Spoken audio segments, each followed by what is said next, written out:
Xitoyning Sharq Turkistonni ishg'ol qilganligining 70 yilligi munosabati bilan Istanbuldagi Xitoy konsulxonasi oldida namoyish o'tkazildi va bayonot e'lon qilindi. Sharq Turkiston tashkilotlar birligining chaqirig'i bilan to'plangan Uyg'urlar Xitoy konsulxonasi oldiga yurish qildi.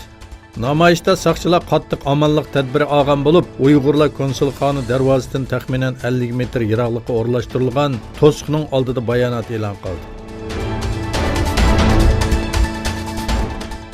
2014-yildan buyon Xitoy turmusida yetayotgan Uyg'ur ziyoli va faoliyatchi Ilhom To'xti bilan Balqon yarim orolidagi yoshlar kishilik huquq tashkilotiga Vaslav Havel kishilik huquq mukofoti taqdim berildi.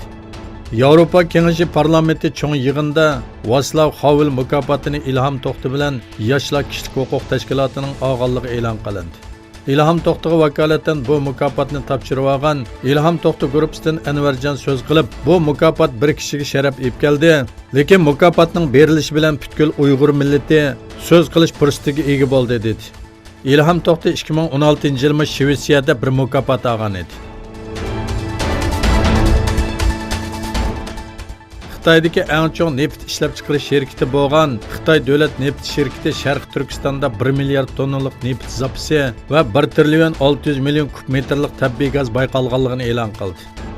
Xinjiang rayonidagi neft qudug'ining naq zapasining 358 million tonnadan oshadiganligi, yoshirin zapasining bo'lsa 693 million tonnaga yetadiganligi bildirildi.